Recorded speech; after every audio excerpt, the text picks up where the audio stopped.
Oi pessoal, bem-vindos ao canal Páginas da Vida. Hoje a gente tem mais uma entrevista incrível para você. Na entrevista de hoje a gente vai trazer uma entrevista com um espírito que estava obsediando alguém, ou seja, um espírito obsessor. No caso dessa entrevista, era uma obsessão relacionada às vidas passadas. Era um obsessor de vidas passadas.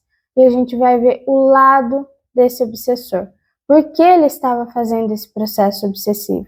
É bem legal essa entrevista, faz a gente ter uma visão diferente sobre aquele espírito que está ali. Claro, pessoal, que o processo de obsessão é errado, não deve acontecer. Todos nós temos que perdoar, trabalhar o perdão para não ficarmos presos nessa rede de sofrimento.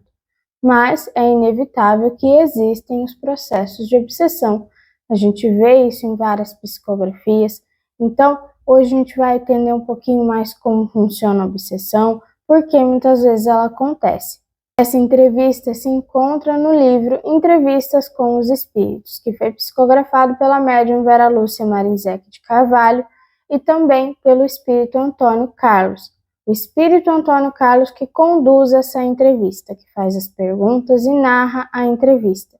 Essa entrevista se encontra no capítulo 1 e quem fez foi o Zefo, tá, pessoal? Espero que todos gostem, que vocês possam entender um pouco mais sobre obsessão espiritual. E falando de obsessão espiritual, muitas vezes a gente acha que o processo obsessivo não tem jeito, que aquela obsessão sempre vai ficar acontecendo, e muitas vezes os sintomas que a gente sente, como cansaço, peso nas costas, dores pelo corpo, são indicativos de obsessão espiritual e a gente nem sabe. Geralmente, quando estamos sofrendo de um processo de obsessão, começam as brigas no relacionamento, as coisas começam a travar, a gente se sente cansado, esgotado. Tudo isso é sinônimo de obsessão espiritual.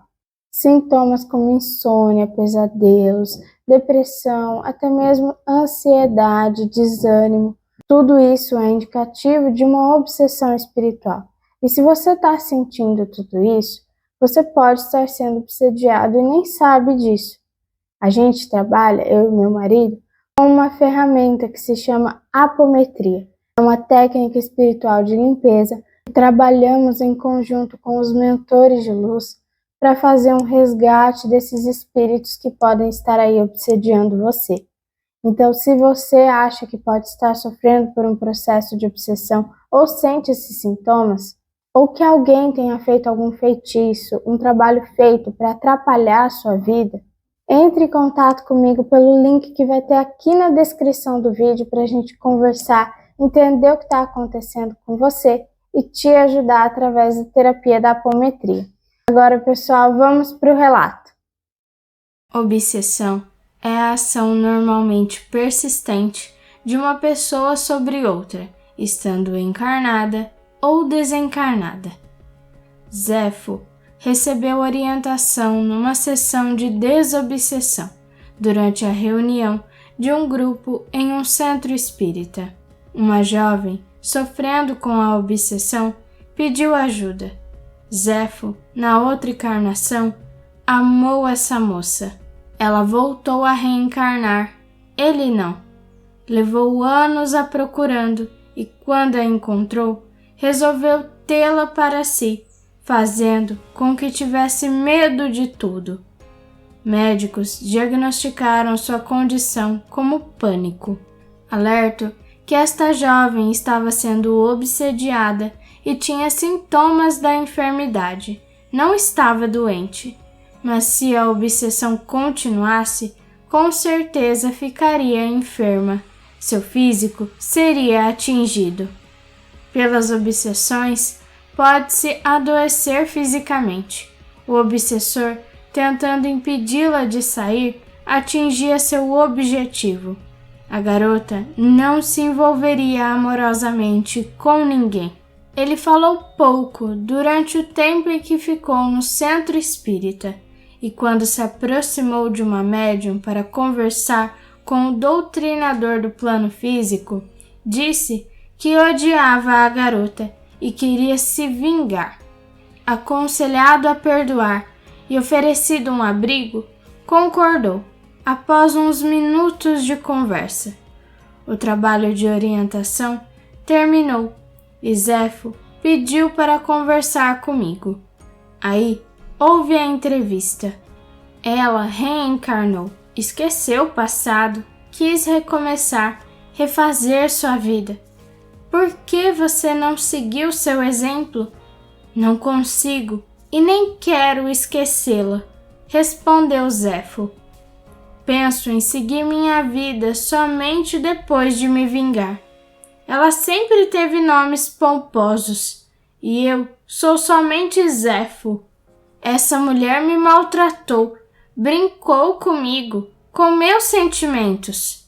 Você tem certeza de que quer se vingar, fazê-la sofrer ou...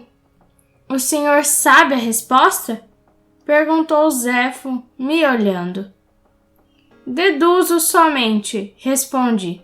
Trabalho há muitos anos tentando ajudar os seres humanos, meus irmãos, e aprendi a conhecê-los. Você a ama mais do que odeia. Zefo chorou. Esperei em silêncio, olhando-o com carinho. Você não vai me pedir para não chorar? Perguntou Zefo. Lágrimas nos dão alívio. Você sofre, afirmei. Não acha justo essa jovem sofrer? Zefo, somente sabemos da história toda quando ouvimos as partes envolvidas. Conte-me o que aconteceu, pedi. O senhor sabe que não tenho intenção de ficar aqui, não é?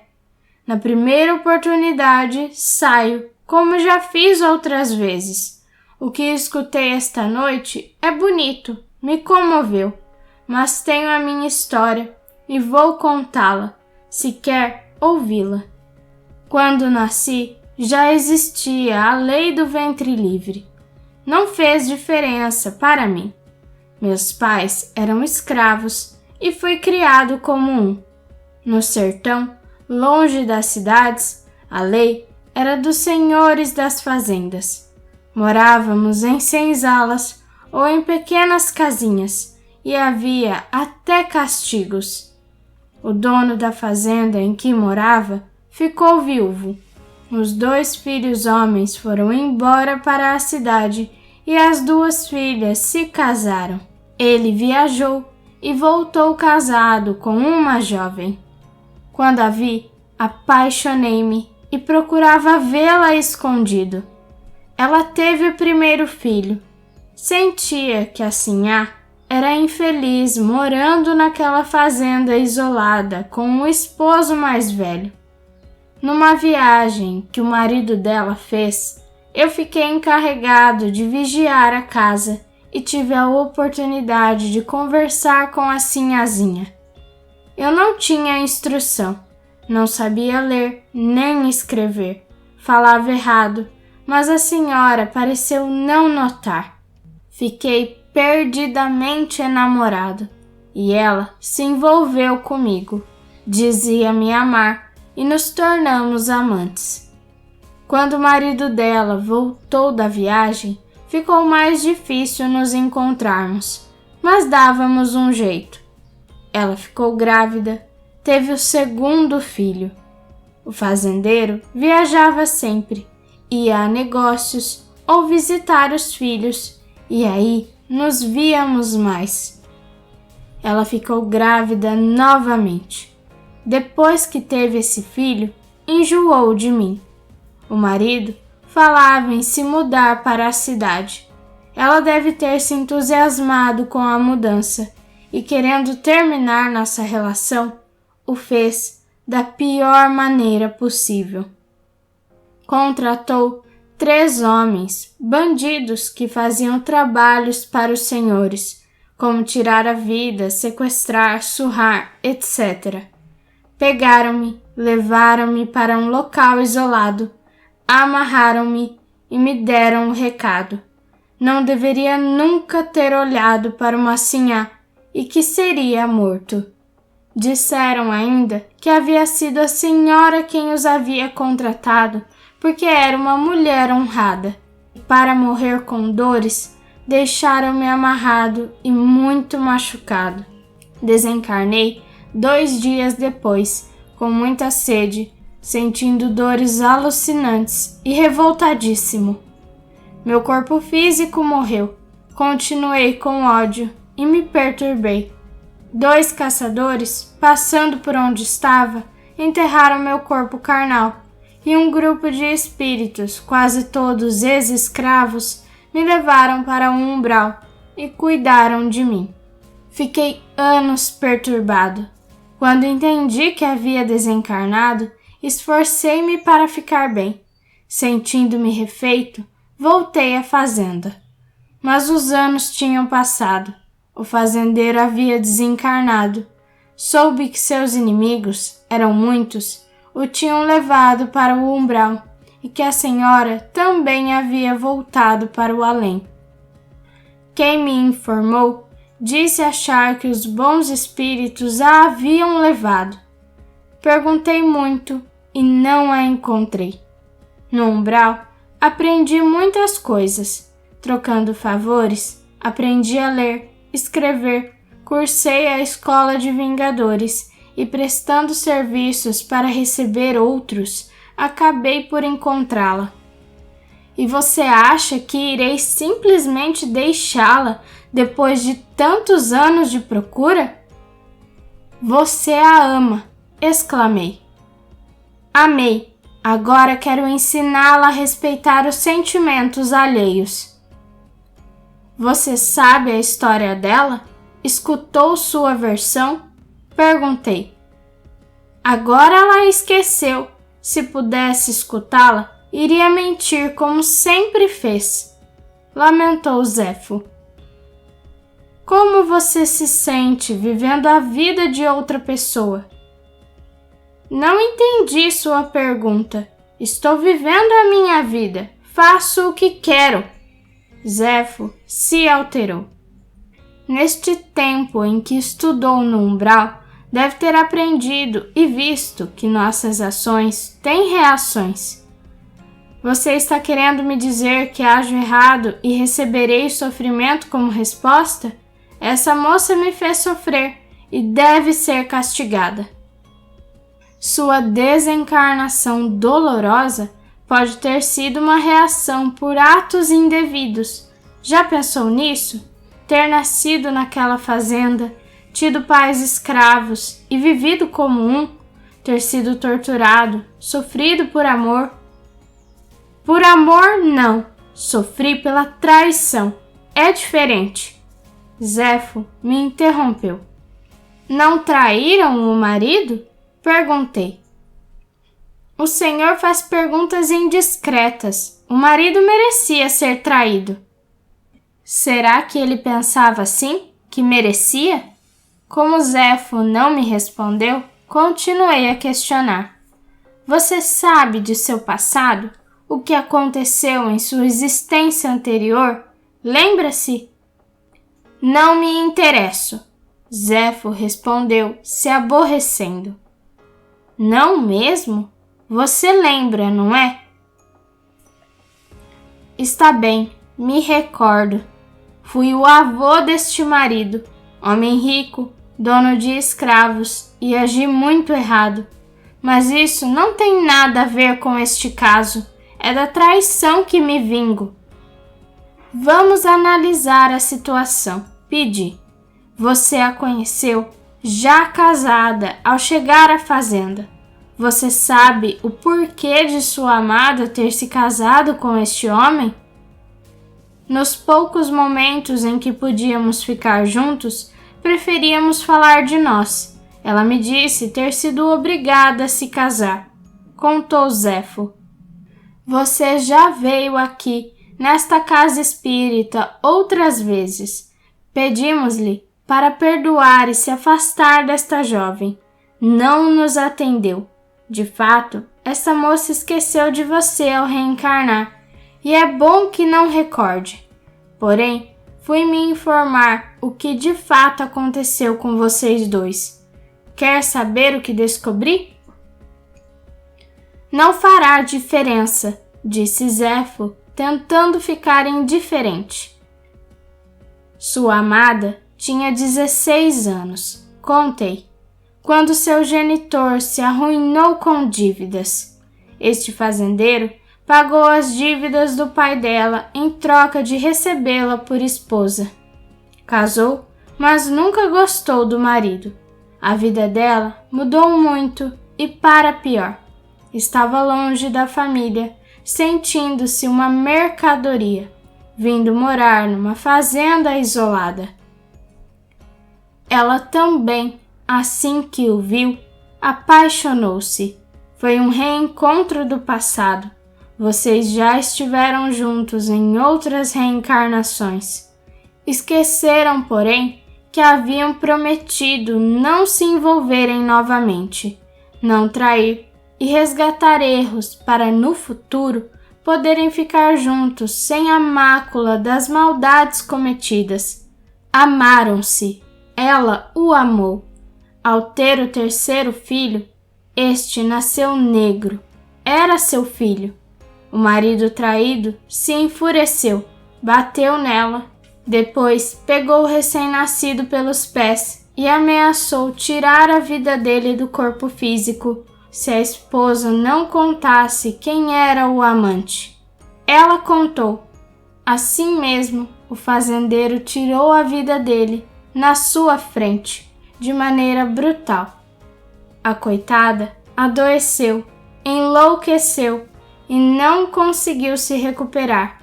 Louca e presa dentro de casa, desencarnou 5 anos depois. O marido ficou doente e voltou para o além meses depois. A filha dele levou os 2 órfãos para seu lar e os criou.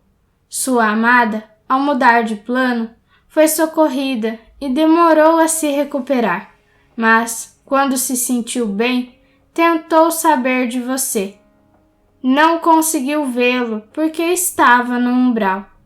Quis esquecer e pediu para reencarnar. Zefo me escutava atento. Ficou emocionado. Não ousou falar que eu mentia. Os acontecimentos estão escritos, marcados. O tempo não apaga. Sentiu ser aquela a verdade. Chorou. Como lhe disse, voltei a esclarecê-lo. Devemos saber o porquê de o outro ter agido de determinada maneira. Você sofreu nestes anos todos que esteve vagando por orgulho. Se não tivesse ficado revoltado, seu retorno ao plano espiritual teria sido diferente. Não teria sido atraído para a zona umbralina.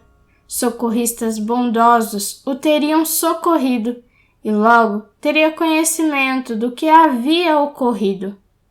Odiou, sentiu-se traído sem ter sido. E mesmo se isso tivesse de fato acontecido, como pensava, teria sido melhor perdoar e ter seguido sua vida pensando em você. Zefo chorou alto.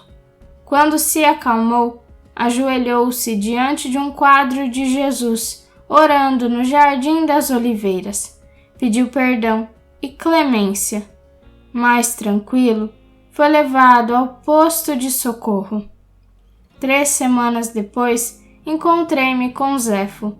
Ele havia voltado para perto da moça encarnada e a equipe de socorristas do centro espírita fora buscá-lo.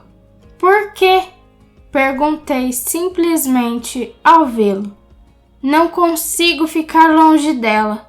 Zefo respondeu com sinceridade. Você quer reencarnar? Só se for para ficar perto do meu amor. Como filho? Ela me amará. Quero! Exclamou Zefo, esperançoso. Essa moça foi consultada. Com a ajuda da equipe dos trabalhadores do plano espiritual, afastamos seu espírito enquanto ela dormia e foi-lhe indagado se queria ser mãe, receber um ser que gostava como seu rebento. Ela o amara muito por 3 encarnações e aceitou contente. Foram feitos os preparativos. A jovem, ex-obsediada, quis ser mãe e de um relacionamento engravidou e Zéfo reencarnou. O amor continuará, porém de outra maneira, fraternal. Não existem causas justificáveis para odiar, para querer se vingar, para obsediar, mas são inúmeros os motivos para nos amarmos. Conclusão. Pessoal, como a gente viu na entrevista de hoje, o processo de obsessão, ele acontece geralmente por várias razões. Tem as obsessões por conta de vícios, tem as obsessões de espíritos sofredores que estão perdidos, não sabem, que estão desencarnados e acabam se aproximando de encarnados numa tentativa de conversar com alguém, e tem os processos de obsessão por vingança. E muitas vezes esses processos acontecem quando são espíritos que nós tivemos contato nas nossas vidas passadas. Todos nós, nas vidas passadas, pessoal, já cometemos algum erro. Isso é inevitável. Se não estivéssemos errados na vida passada, não estaríamos aqui nessa encarnação atual tentando reparar os nossos erros, tentando ser alguém melhor. E muitas vezes essas obsessões acontecem como foi nessa entrevista. A gente só enxerga um lado da moeda. E na maioria das vezes a gente sempre culpa os obsessores por tudo. Esses espíritos são pessoas como nós, que têm problemas, que têm sentimentos, que amam, que odeiam, que sentem raiva, que se magoam. E muitas vezes esse processo de obsessão acontece porque a gente teve uma vivência muito forte com aquele espírito, seja amor, seja por ódio. E isso, pessoal, é inerente a todo ser humano, mas a gente sempre tem a oportunidade de melhorar. E sempre podemos ajudar também esses espíritos obsessores. Eles têm a oportunidade também de ser resgatados, e nós devemos também entender que, se aquele espírito está ali, por mais que o processo de obsessão seja errado, para ele tem motivo, para ele tem um significado estar ali. Nós, quantas vezes a gente também não age assim, fica com raiva de uma pessoa que fez algum mal pra gente, não deseja mal para ela? Todo mundo já passou por uma situação assim. Mas, pessoal, como eu disse, a obsessão, ela é errada. Todos nós já erramos, inclusive os espíritos obsessores. E tudo que nos acontece tem um porquê de acontecer. A gente não sofre à toa, não sofremos porque alguém quis que nós sofremos. Eu quero que você sofra hoje, então você vai sofrer. Não, não é assim que funciona. A espiritualidade é muito organizada. Existe a lei de causa e efeito para colocar regras sobre essas situações, sobre todas as nossas ações, para que todas elas tenham reações equivalentes. Se forem ações ruins, vão ter reações ruins. E nós vimos nessa psicografia que o Zéfo colheu o que ele plantou. Ele esteve ali na vida passada, tomando atitudes erradas, sendo uma pessoa que cometeu vários erros, colheu muitos desses erros na última encarnação dele, e também como marido da mulher que ele amava, ele cometeu um erro. Por mais que naquela época fosse difícil, sempre tem um jeito da gente resolver as coisas sem partir para o lado errado. Então, pessoal, sempre tem um jeito da gente resolver as coisas de maneira positiva, sem ir pelo caminho errado, sem acumularmos mais karmas para as nossas futuras encarnações. Sempre tentem olhar os dois lados da moeda numa discussão, sempre tentem encontrar uma saída positiva. Pessoal, essa foi uma pequena reflexão, espero que vocês tenham gostado. E pessoal, se você acredita que você pode estar sendo obsediado, se você sente muito cansaço, um peso nas costas, sempre dolorido aqui na região do pescoço, se você está sempre desanimado, cansado, não tem vontade de fazer nada, com pensamentos ruins a todo momento, isso são indicativos de obsessão espiritual. Então, se você está sentindo esses sintomas, aqui embaixo na legenda do vídeo vai ter um link para entrar em contato comigo. E a gente conversa no WhatsApp para entender o que está acontecendo com você. E se estiver acontecendo um processo obsessivo, a gente pode resgatar esses espíritos através da terapia da apometria. Então não deixe de entrar em contato pelo link aqui embaixo na descrição, tá bom, pessoal? Se você gostou desse vídeo, não deixe de se inscrever, curtir e compartilhar com outras pessoas. Obrigada e nos vemos no próximo vídeo.